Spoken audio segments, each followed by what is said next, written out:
So ito nga guys no, yung mga fanatic ni Idol Nora Honor is nasa initan sila, wala silang tent. Bukod pa doon ay pinapali sila ng gwardiya. So wag po kayo pupunta ng ganitong oras na mainit kasi wala po kayo mapapestuhan. Itong puno na lang yung limliman ng mga fans pero bawal sila dyan.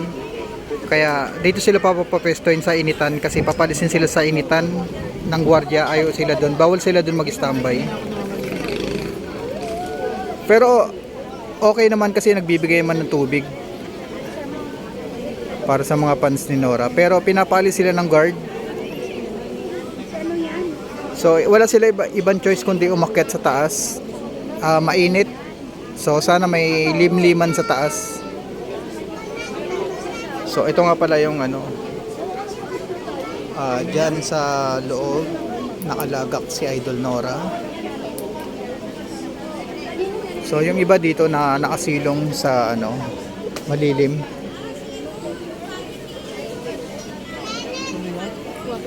So isa to sa mga eksena ng mga fans.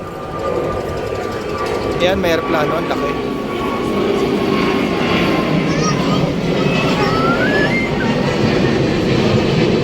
Laki na yung aeroplano. Laki oh. Ay, okay, balik tayo sa live. Sa vlog pala, okay no. Isa to sa mga eksena ng mga fans no. Pag pumunta kayo dito ng mga ganitong oras, wala kayong masisilungan. Ayan, nakagalit na yung Manong. Yung Ali nakagalit na.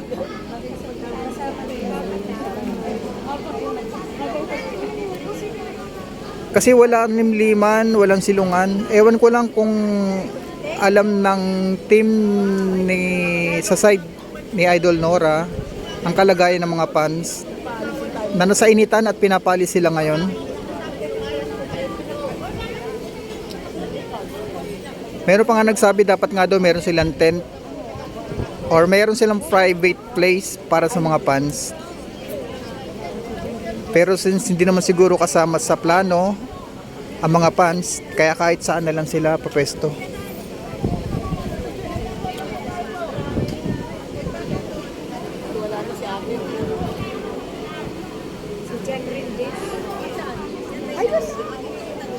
So walang ibang choice ang ibang mga fans kundi umakyat sa taas sa mainit at kanya-kanyang silong sa mga puno.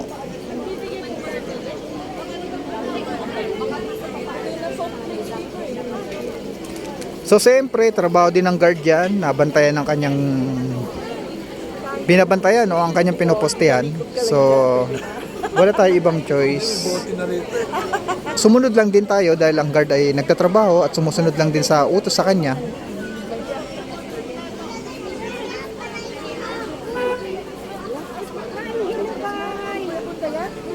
Hindi yan. Matangkad yun, sir. Tama puti. Peke yan. Matagpo yun ng Ay baka kadobo lang ni Boy Abunda. Tatakbo na sana ako Boy Abandon. Si Boy abandonado. Abandon! Si Boy Abandon yan. Kaibigan daw siya, sabi niya kanina. Kay Diwata yan. Una-una din pa ako yung security guard na yan. Wala nang ang lilin. Kaya nga. Wala nga pinapupunta pa Oo sa nga araw. po eh. At saka dapat alam din ng side ng ni Wala Nora. lang kumakausap na ano dito. So ano pong masabi nyo dapat, sir? Si ano, So ayan, sabi nga ng mga ibang mga tao is dapat binibigyan ng lilim. sa security guard. Ayun lang ang lilin na doon. Wala nang ang lilin. Kaya nasa araw lahat ang pinaalis. Isipin nyo. Pinapali sila ng security guard. Pinalis ng gwardiya. Kawawa naman yung mga ano kami nga. So ayan nga, gusto nga dapat sana nga daw may tent para sa mga fans. Pero since fans lang naman, so walang pwesto, pinapali sa lilim. Pinapalipat sila doon sa kung saan may lilim na puno.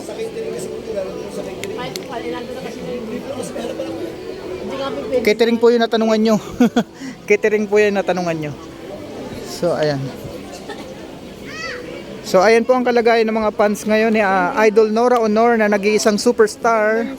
Pinapali sila doon sa puno na ito na nga lang yung nagbibigay lilim. Pero since trabaho ng guardian, sumusunod lang din siya sa utos. Wala tayong magagawa, no? trabaho niya yan at saka kailangan niyang postehan ang kanyang binabantayan. So kanya-kanyang pasok na lang sa lilim siguro.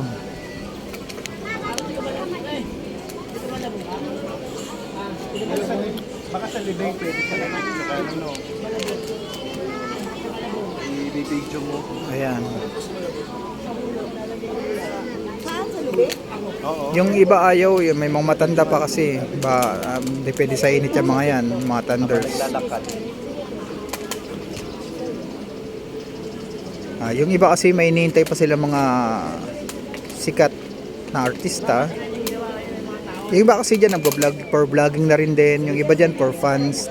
Yung iba fans talaga, pero yung iba dito vlog na lang. Kagaya ko nagbablog. Maganda ko pamilya sa mga ano. So ayaw pa rin umalis ng iba. Tatawa-tawa ka pa, dapat katanggalin.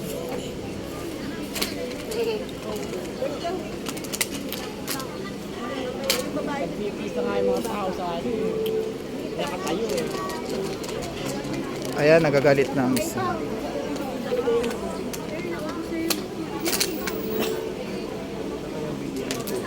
Ito yung nadulas kanina eh.